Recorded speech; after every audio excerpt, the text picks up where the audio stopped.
Hey everyone, welcome back to exemplar CH. First of all good evening to all of you. सभी लोगों को नमस्कार। Friends, exam date clear पता चल गया है। अब आज आपके समक्ष टीजीटी इंग्लिश प्रैक्टिस पेपर 7 लेकर के आया हूँ। वन लाइनर है और इसके पहले आपको मैं बता दूँ 1 से लेकर के 6 तक सब के सब वन लाइनर है। 1 से 1 क्वेश्चंस का कलेक्शन हुआ है।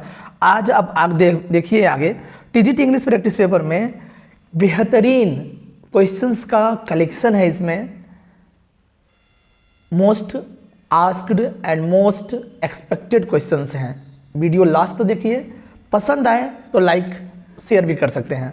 ठीक है, आइए शुरू करते हैं। आज का question number 1, the type of fiction whose setting is in the medieval period, जिसका सेटिंग मेडिवल पीरियड का है, ऑफन रिप्लेट यानी प्रायः परिपूर्ण होता है, विथ डंजन्स मीन्स होता है काल कोठरी में, सबटेरिनियन माने होता है भूमिगत, पैसेज माने रास्ता, एंड यूज ऑफ घोस्ट और भूत का प्रयोग किया गया हो, एंड मिस्ट्रीज और बहुत सारे रहस्य उसमें छिपे हों, उसे क्या कहते हैं?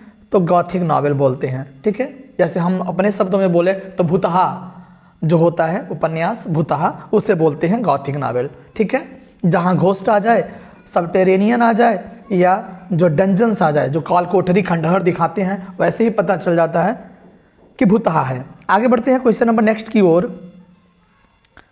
What is poetic licence? तो पोइट्रिक लाइसेंस एक छूट होता है, लिबर्टीज होता है विथ लैंग्वेजेस, यानी स्पेशली पोइट्री में कुछ छूट होता है, उसी को हम पोइट्रिक लाइसेंस बोलते हैं। एंड फैक्ट्स इन पोइट्री, और पोइट्री में कह रहा है कि कुछ फैक्ट्स हैं और कुछ लिबर्टीज माने स्वतंत्रता, छूट, ठीक है, उसे पोइट्रिक लाइसेंस बोलते हैं। Period between 1700 to 1745 in English literature is called the Augustan age. Augustan age है, और अगस्टन एज को एज ऑफ पोप भी बोलते हैं। और स्पेशली एज ऑफ पोप में 2 फेमस राइटर हैं, एक तो अलेक्जेंडर पोप हैं और सेकेंड अपने जोनाथन स्विफ्ट हैं। ध्यान रखिएगा, 1700 टू 1745 के पीरियड को अगस्टन एज बोलते हैं। The unbroken flow of thought, awareness in waking mind is called stream of consciousness। तो जहाँ ही माइंड की अगर बात आ जाए, वेकिंग जागृत मन की में अगर कोई थॉट का श्रृंखला अनब्रोकन चल रहा है तो वो स्ट्रीम ऑफ कॉन्शियसनेस कहलाता है। ध्यान रखिएगा। What is meant by catharsis? Catharsis क्या होता है? तो एक परगेशन होता है emotion of PT and fear, यानी दया और डर का जो इमोशंस होते हैं उसका परगेशन होता है, शुद्धिकरण कह सकते हैं। The term dystopia implies, dystopia का मतलब होता है अनप्लेजेंट इमेजिनरी वर्ल्ड। ठीक है, अनप्लेजेंट इमेजिनरी वर्ल्ड। और आपको बता दें जो उतोपिया होता है फ्रेंड्स, उतोपिया उसे हम प्लीजेंट इमेजिनरी वर्ल्ड बोलते हैं। थॉमस मोर के द्वारा लिखा गया एक वर्क भी है Utopia. Who is the father of the term objective correlative? तो objective correlative by T S. Eliot. ठीक है, ऑब्जेक्टिव कोरिलेटिव जो है टी.एस. एलियट के द्वारा दिया गया टर्म है। अगर नेगेटिव कैपेबिलिटी की बात करते हैं तो जॉन किट्स हैं।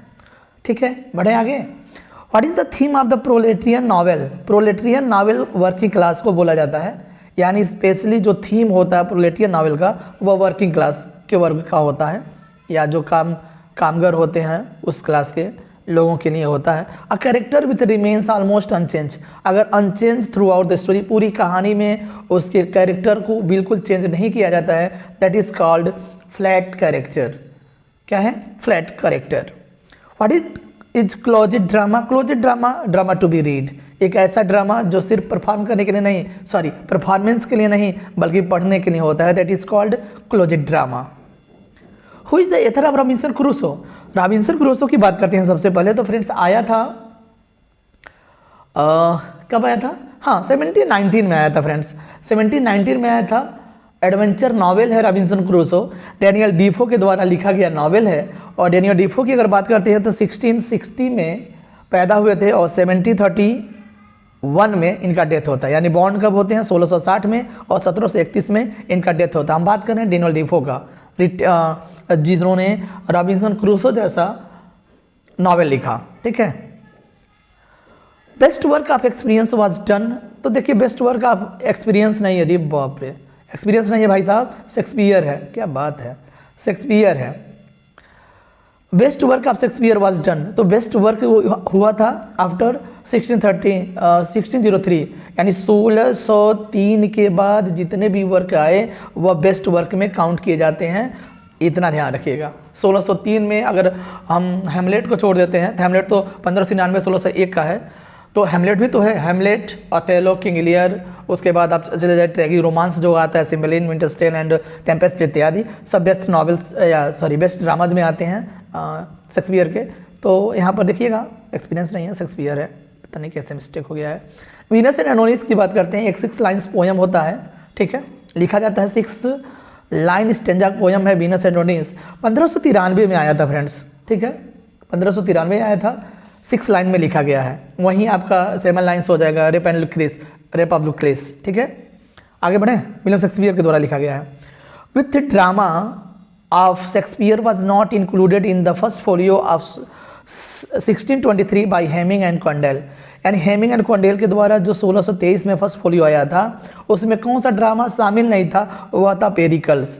तो एक क्वेश्चन और बन सकता है साहब कि पेरिकल्स कब शामिल हुआ था, तो 3rd फोलियो में शामिल हुआ था। तो 3rd फोलियो कब आया था, तो 1663 में आया है। तो फर्स्ट दिखाई दे दिया, 3rd दिखाई दिया, तो 2nd बताना जरूरी है।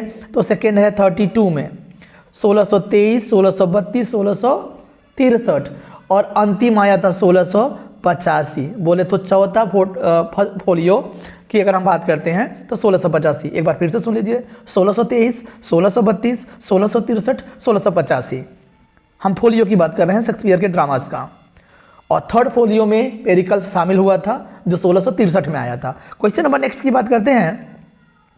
It is believed that Shakespeare was found guilty of dear poaching in the garden of Thomas Lucy. याद करिए, उससे पहले लंदन शिफ्ट होने से पहले थॉमस लूसी के गार्डन से डियर पोचिंग का काम किया करते थे। डियर पोचिंग मतलब हिरन चुराया करते थे, उन ऐसा दोषी पाया गया था शेक्सपियर को। Who is the author of the line tiger's heart wrapped in place hide about Shakespeare. ये लाइन बोला गया है शेक्सपियर के लिए और बोले हैं रॉबर्ट ग्रीन, जिन्होंने अपस्टार्ट क्रो बोला था, रॉबर्ट ग्रीन। आगे बढ़ते हैं, 70 to 21 पैसेज है, पैसेज को छोड़ते हैं, बढ़ते हैं आगे। Which one is the right chronicle order of Shakespeare's major tragedy. बात करें, चलिए, Hamlet, Othello, King Lear, Macbeth, इसको हम अपने ओर से हुक्म बोलते हैं। और हुक्म की अगर बात करते हैं तो 1599 या 1600 में लिखा गया था हेमलेट। ओथेलो की बात करते हैं तो 1602 में लिखा गया था। किंग लियर की बात करते हैं तो 1605 या 6 में, और मैकबेथ की बात करते हैं तो 1606 या 7 में, ठीक है, 1606 या 7 में मैकबेथ की बात करते हैं। तो हुक्म है Hamlet, Othello, King Lear, Macbeth. Who called Shakespeare sweetest Shakespeare's fancy child. तो ये साहब मिल्टन साहब ने बोला है, शेक्सपियर को प्रशंसा करते हुए मिल्टन साहब ने बोला है कि स्वीटेस्ट शेक्सपियर्स फैंसी चाइल्ड। किसने बोला है? मिल्टन साहब ने बोला है। किसको? शेक्सपियर को। From where this lines have been taken and who is the speaker. अच्छा, ये लाइन कहाँ से लिया गया और कौन स्पीकर है, देख लीजिए, इंपॉर्टेंट है। कह रहा है कि we are such stuffs as dreams are made on and our little life is rounded with her sleep. तो यह टेम्पेस्ट से लिया गया है और प्रास्पेरो ने इस लाइन को बोला है। टेम्पेस्ट एक ट्रेगिक कॉमेडी है, 1611 में आया है, 1611 में आया है, ध्यान रखिएगा।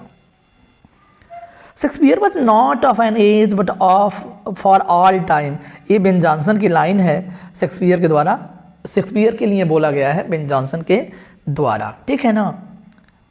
Shakespeare was not of an age but for all time, ठीक है। From this lines have been taken good friends for Jesus sake forbear to dig the dust enclosure blessed be the man that spare this stones and cursed be the that moves my bones. ये देखिए line लिखा गया है Shakespeare के tomb पर। Tomb मतलब उसके मकबरे पे जहाँ पर उनको दफनाया गया था, वहाँ पर शेक्सपियर के टॉम्ब पर ये लिखा गया लाइन। एक्चुअली फ्रेंड्स, यह लाइन बड़ा महत्वपूर्ण है। लोगों को दफना दिया जाता है और जब जगह नहीं मिलता है तो उसी हड्डियों को निकाल करके फिर उस स्थान पर किसी और को दफनाया जाता है। कुछ इस तरह की लाइन्स है इसमें, और यही बोला गया है कि मरने के बाद भी मतलब शांति नहीं मिलता है, यानी अगर दफनाया गया तो उनकी हड्डियों को हटा कर फिर दूसरे को वहाँ दफनाया जाता है, कुछ ऐसा बोला गया था इस लाइन्स में। बढ़ते हैं आगे, क्वेश्चन नंबर 27 की बात करते हैं। वेयर फ्रॉम दिस लाइन्स, तो लाइन्स देखते हैं क्या है। Fear no more the heat of the sun, कह रहा है कि सूर्य की उष्मा से मत डरो, not the furious winter's rage, और ना ही विंटर ठंडी से डरो। Thou the worldly task has done, home art gone and take the wages. Cymbeline की लाइन है, और सिम्बलिन की अगर बात करते हैं तो 1611 में देखने को मिलता है, ठीक है। ये भी अंत समय में लिखा गया था शेक्सपियर के द्वारा। बात करते हैं next, who expresses the comment judgment of whom when he says I do not remember that any book or person or event in my life ever made so great an impression upon me is the plays of Shakespeare। Goth है, goth ने बोला है भाई कि मैं जहाँ तक याद करता हूँ ना, मेरी ज़िंदगी में कोई भी किताब, कोई व्यक्ति या कोई घटना ज़्यादा प्रभाव नहीं डालती है जितना कि शेक्सपियर के प्लेज ने डाला है, ठीक है। गॉथ ने बोला, इंपॉर्टेंट लाइन है। हर्मिया, हर्मिया बात करते हैं। हर्मिया जो है वही है हर्मिया जो लिजांडर के साथ भाग जाती है और जाकर के मुलाकात जंगल में होता है हेलेना और डाइमेट्रियस के साथ। बढ़ते हैं, देखिए क्या है, sorry, Hermia is a character in Shakespeare's Midsummer Night's Dream, ठीक है, मिडसमर नाइट ड्रीम। और हर्मिया जो है किसकी बेटी रहती है, यूएगेस की बेटी रहती है। यूएगेस की बेटी है और लिजांडर के साथ इलोप कर जाती है, और डाइमेट्रियस और हेलेना भी कैरेक्टर हैं इसमें मिडसमर नाइट्स ड्रीम में, ठीक है। अगर बात करते हैं कब देखने को मिला है तो 1600 के आसपास में लिखा गया था। The line this is the noblest Roman of them all, ये एंटोनियो के द्वारा बोला गया है जूलियस सीजर से। लाइन है after death of Brutus, Brutus के मरने के बाद यह बोला गया है। एक्ट अगर की बात करते हैं तो एक्ट 5th है और सीन भी 5th है, एक्ट और सीन 5th है, ध्यान रखिएगा। एंटोनियो के द्वारा बोला गया लाइन है, कब बोला गया है, जब ब्रूटस मर जाता है। This is the noblest Roman of them all is said bye Antonio from Julius Caesar. Milton was born in bread street London in the year, तो 9 दिसंबर 1608 में पैदा हुए थे। जब Milton was blinded in the year 1652, what other event is peculiar in the year, तो his wife died. आपको बताता 1652 में पूर्णतः 44 साल की उम्र में अंधे हो जाते हैं। और एक घटना 1652 में और होता है, जो मेरी पावेल थी, मेरी पावेल ना, हाँ मेरी पावेल जो उनकी फर्स्ट वाइफ थी, उनका डेथ हो जाता है। तो 1652 में 2 घटना होता है, ध्यान रखिएगा, वही तो पूछ रहा है। Lycidas was written in the memory of Edward King, Edward King उनके फ्रेंड थे, उनके डेथ पर उन्होंने लेसिडस नामक एक एलिजी लिखा है, मोनोडी लिखा है, जो 1637 में दिखता है। क्यों, या 1637। Who wrote and about whom, तो देखिए thy soul was like a star and dwelt apart. Figure of speech की बात करते हैं तो सिमली है। वर्ड्सवर्थ अबाउट मिल्टन, वर्ड्सवर्थ ने बोला है मिल्टन को, और मिल्टन को बोला है किसमें, तो बोला है लंदन 1802 में, लंदन 1802 में बोला है, या टू मिल्टन एक पोयम है वर्ड्सवर्थ का, मिल्टन के बारे में उन्होंने लिखा है, the soul was like a star and dwelt apart. आगे बढ़ते हैं, the age of Milton when he wrote on the morning of Christ nativity, तो लिखे थे 1629 में 25 दिसंबर 1629 में 21 साल की उम्र में। When was paradise last publish, तो पैराडाइज लास्ट की अगर बात करते हैं तो 1667 में 10 बुक्स के साथ, और 1658 से शुरू हुआ था, 65 में कंप्लीट होता है, 67 में पब्लिश होता है। थीम ऑफ रेपिजिटिका की बात करते हैं, फ्रीडम प्रेस वेल नन है, 1644 में पब्लिश होता है, इसको भी ध्यान रखिएगा। Which one of the Milton's favourite, paradise regained है, पैराडाइज रिगेंड की अगर सिक्वल है पैराडाइज लास्ट का, और ये आया था 1671 में। Nothing is here tears, nothing to wail, or knock the breast, no weakness, no contempt, dispraise of blame, nothing but wail and fear, and that may quiet us in death as so noble, where these lines, यह line है Samson agonist का, सैमसन देखिए यहाँ भी spelling का, जब का spelling, हाँ सैमसन एगनिस्ट से लिया गया है, यह भी 1671 में आता है, और एक ड्रामा है, वो भी drama to be read, closet drama कह सकते हैं, ड्रामा है, और इसमें सैमसन को किडनैप करने के मतलब कौन थी, इसकी एक प्रेमिका थी डेलीला वो इनको अपने प्रेम जाल में फंसा करके इनको कैदी बना लेती है, इनको आंखों को निकलवा देती है, कुछ इस तरह की कहानी है सैमसन एगनिस्ट का। पढ़ते हैं आगे। The literary form of commerce is, तो लिटरेरी फॉर्म की बात करते हैं कॉमर्स। कॉमर्स आया था 1634 में, एक मास्क है, मास्क समझ रहे हैं, 1634 अर्ला ब्रिजवाटर के सामने परफॉर्म किया गया था। Who Milton consider his master in poetry, तो मास्टर इन पोएट्री अगर मिल्टन के बात में करते हैं तो वो स्पेंसर है, पोएटिकल सन भी कहलाते हैं। Poetical son of Milton is called Spenser. The Lyrical Ballads were better appreciated in America than England. The first edition publish in America in 1802, तो ध्यान रखिएगा 1798 में इंग्लैंड में पब्लिश हुआ था और 1802 में पहली बार लिरिकल बैलेट्स अमेरिका में पब्लिश हुआ था, ध्यान रखिएगा। आगे बढ़ते हैं क्वेश्चन नंबर 43 की ओर। व्हेन वाज वर्ड्सवर्थ लॉरेटेड, तो 1843 से 1850 तक पोएट लॉरेट रहते हैं। 1850 के बाद टेनिसन आते हैं और 1843 से पहले कौन थे, साउदे थे, ठीक है, Southey Wordsworth, after then Tennyson. Where from this lines have been taken, चलिए देखिए। Our birth is but a sleep not a forgetting, the soul that rise with us, our life's star hath had elsewhere is setting, intimation of immortality। ये Wordsworth का एक poem है, ठीक है, intimation of immortality.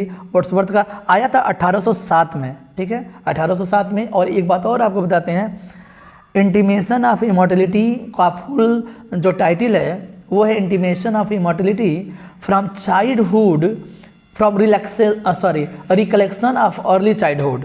Once again, intimation of immortality from recollection of early childhood, इसका full title है, 1807 में देखने को मिलता है।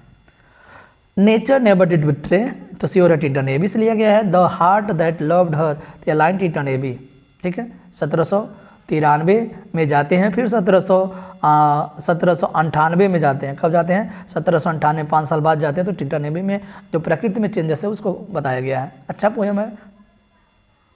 When was the prelude publish, 1850 में पब्लिश हुआ था, आफ्टर डेथ ऑफ वर्ड्सवर्थ। 1805 में कंप्लीट हो गया था प्रिल्यूड। ऑटोबायोग्राफिकल वर्क है, ब्लैंक वर्स में लिखा गया है, 1805 में लिखा गया है, 1850 में पब्लिश होता है। Several of Galsworthy early novels were written under the pseudonym, तो सीडोनिम जॉन सेंट जॉन के नाम से था, John Saint John. Island Pharisees आता है ना, तो आइलैंड फेरिसिस के पहले जितने भी वर्क हैं जॉन सेंट जॉन के नाम से हैं। उसके बाद ओरिजिनल नाम जॉन गाल्सवर्दी से लिखना शुरू करते हैं। The first successful novel of John Galsworthy the man of property, 1906 में ही आया था, द मैन ऑफ प्रॉपर्टी, ठीक है। Which of the novel Galsworthy is considered to be his masterpiece, तो masterpiece Indian summer of Forsyte, ये masterpiece है, 1918 में देखने को मिलता है बाई गाल्सवर्दी, ध्यान रखिएगा। Which is Galsworthy first play, अगर फर्स्ट प्ले की बात करते हैं तो सिल्वर बॉक्स है, और सिल्वर बॉक्स 1906 में भी ये भी आया था। Is Galsworthy first play Silver Box. When was John Galsworthy awarded Nobel prize for literature, तो लिटरेचर के लिए अवार्ड मिला था नोबेल प्राइज, वो 1932 में, ठीक है, 1932 में।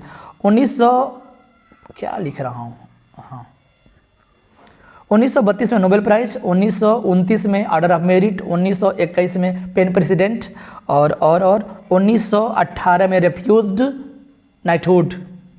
चलें आगे बढ़ते हैं। The dark flower by John Galsworthy is a love novel, ठीक है, ये भी इंपॉर्टेंट है, पूछा भी गया है। Which drama of Galsworthy deals with the conflict between capitalist and labourer, that is Strife. Strife आया था 1909 में, 1909 मतलब 1909 में आया था स्ट्राइफ, कैपिटलिस्ट एंड लेबरर। 54 से 58 पैसेज है, छोड़िए 59 की बात करते हैं। The miss spelled is committee, committee का देखिए COMMITTEE होता है, तो ये देख करके फुसलाएगा, लेकिन आप इस पर जाएंगे COMMITTEE। Find the correctly spelled word haven, haven का मतलब शेल्टर होता है, हेवन मतलब समझ रहे ना, आवास या आश्रय, यू कैन से आश्रय। How many parts of speech are there, तो 8 होते हैं। अब तो आर्टिकल्स भी ऐड हो गया है, आर्टिकल्स भी हो गया है, प्लस डिटरमाइनर्स भी हो गया है, डिटरमाइनर्स। तो पहले 8 था, आर्टिकल्स और डिटरमाइनर्स ऐड हो गया था, अब 10 हो गया पार्ट्स ऑफ स्पीच, ये भी ध्यान रखिएगा, आर्टिकल्स और डिटरमाइनर। बढ़ते हैं हिज करेज ओन हिम ऑनर, तो देखिए कह रहा है उसका जो साहस है वह उसके ऑनर को जीत लिया, him honour, own him honour. तो देखिए ओन क्रिया है, हिम ऑब्जेक्ट है, ऑनर भी ऑब्जेक्ट है, यहाँ हिज करेज। तो श्योर है कि ऑनर यहाँ पूछ रहा है क्या है, तो वो नाउन है। Find out the correct sentence. Elms, elms माने भीख होता है, हमेशा प्लूरल नंबर में होता है और प्लूरल नंबर में क्रिया भी होती है भाई साहब, तो ध्यान रखिएगा। Alms are given to the beggars, भीख होता है। Find the correct sentence. You, Tom and I ate sweets. तुम, टॉम और मैं। तो ये ध्यान रखिएगा 231 का यहाँ एक फार्मूला होता है, पहले सेकंड पर्सन, फिर थर्ड पर्सन, फिर फर्स्ट पर्सन। तो आई फर्स्ट पर्सन है, सबसे अंत में होगा, यू सेकंड पर्सन है और टॉम थर्ड पर्सन है। तो 231 का फार्मूला मत भूलिएगा भाई साहब, प्रोनाउन में आप पढ़े होंगे। तो you, Tom and I ate sweets. फिर सेंटेंस हैज ट्रांजिटिव। ट्रांजिटिव मतलब जिसमें ऑब्जेक्ट मौजूद हो, तो ही ट्रीटेड हर बैडली। तो हर आया है तो श्योर है, जब ऑब्जेक्ट है तो ट्रांजिटिव वर्ब हो जाएगा, ट्रीटेड। करेक्टली पंक्चुएटेड सेंटेंसेज, देखिए ये इंपॉर्टेंट है थोड़ा सा। द अदर बॉय, मुकुल, देखिएगा मुकुल, अब मुकुल को इन्वर्टेड का मतलब ब्रैकेट में रखा गया है। और उसके बाद एलियास। एलियास का मतलब आप पहले समझ लीजिए, उर्फ होता है, ठीक। यानी द अदर बॉय मुकुल उर्फ मुन्ना वाज देयर। ध्यान में आया, ध्यान रखिएगा। और क्या किया है इसमें, देखिएगा क्या किया है, यहाँ पर ब्रैकेट्स है, फिर देखिए ये बड़ा ब्रैकेट्स करके ये फिर ये वाला कर दिया है। तो the other boy Mukul alias Munna was there. तो एलियास का मतलब उर्फ होता है, ध्यान रखिएगा। इंग्लिश में भी लिख सकते हैं हम लोग, फलाने उर्फ फलाने। The meaning of licence. Licence का मतलब होता है फ्रेंड्स इंटीमेसी, और इंटीमेसी मतलब होता है घनिष्ठता। घनिष्ठता आत्मीयता होता है ना, बड़ा हम उनके करीबी हैं, तो इंटीमेसी कहलाता है, लियाइसन कहलाता है। लियाइसन भी पूछा जाता है, इसका वो पूछा जाता है स्पेलिंग। स्पेलिंग बड़ा ध्यान रखिएगा, बड़ा गड़बड़ होता है। What is the meaning of indigent. Indigent माने पुअर होता है, गरीब होता है। Antonym of zenith. जेनिथ माने पिक होता है, पिक माने चोटी, और नादिर माने क्या बोलते हैं, तल बोलते हैं उसके नीचे वाला पोर्शन, ठीक है। बॉटम, बॉटम बोल सकते हैं, ठीक है। जेनिथ, नादिर, जैसे टॉप का बॉटम होता है ना, वही। A cure for all diseases is called Panacea.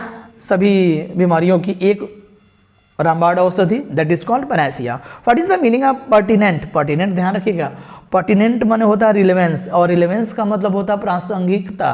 प्रासंगिक मतलब उससे संबंधित, pertinent, relevance. What is the meaning of imminent. Imminent का मतलब होता है near at hand. Near at hand मतलब करीब होना, आसन्न होना, near at hand. Change the narration of the sentence. You say I cut the finger. Narration है तो ध्यान रखिएगा, यू से तो यू से हो जाएगा, यू से दैट हो जाएगा। आई फर्स्ट पर्सन का प्रोनाउन है, यू के अनुसार तो यहाँ यू हो जाएगा, और प्रेजेंट इंडेफिनिट है, ठीक है, या जो भी है, आई प्रेजेंट इंडेफिनिट भी हो सकता है, पास्ट इंडेफिनिट भी हो सकता है, क्योंकि कट का सेम रूप होता है। तो आई कट है तो यू कट द फिंगर हो जाएगा, ठीक, मैंने बना दिया है। Which one is the correct sentence, चलिए देखते हैं। He said that earth is round. तो earth is round universal truth है, तो इसमें कोई परिवर्तन नहीं होगा, तो he said that earth is round सही है। Which sentence is correct. The news of the train accident is shocking. तो कह रहा है the news of the train accident, train accident का जो समाचार है वो बहुत ही चौंकाने वाला है, शॉकिंग है। फाइंड द करेक्ट सेंटेंस, चलिए देखते हैं। He is one of those boys, यानी उन लड़कों में से एक है। किन लड़कों में से, तो हु आया है इन लड़कों में से, ये इसके लिए नहीं आया हु, इन लड़कों के लिए हु आया, इसलिए आर का प्रयोग हुआ, हु आर विक्ड, यानी वे लड़के जो दुष्ट है उनमें से यह एक है। Done. Choose the correct sentence. 10 sorry देखिए 2 का भी स्पेलिंग गलत लिखा हुआ।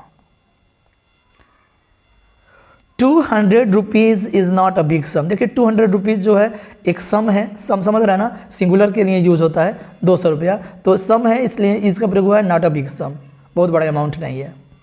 The correct sentence is the bag together with books. ये देखिए एक साथ कर लीजिए, इज लास्ट, यानी द बैग इज लास्ट, यानी किसके साथ, टुगेदर विथ बुक्स, यानी किताबों के साथ ही साथ बैग को चुरा लिया गया या बैग खो गया। The bag is lost together with the books, ये करेक्ट हो जाएगा। In which of the sentence above is used as adverb. तो कह रहा है कि एबव नीचे जो सेंटेंसेस दिए रहेंगे उसमें से एबव को चूज करना है कि वो एडवर्ब हो। तो कह रहा है द हेवेंस आर एबव, तो जो हेवेंस है वो एबव है, तो एबव यहाँ जो है एडवर्ब का काम कर रहा है, ऐसा बोला गया है। In which sentence as is use as conjunction, तो कंजक्शन के रूप में एज यूज हुआ है वह किसमें सही है, तो देखते हैं as he was poor I helped him, जैसा कि वह गरीब है मैंने उसे मदद किया, तो एज जो यहाँ यूज हुआ है वह क्या है, कंजक्शन के रूप में हुआ है। Pick out the most implying meaning, तो मीनिंग क्या है, इंजेन्युइटी।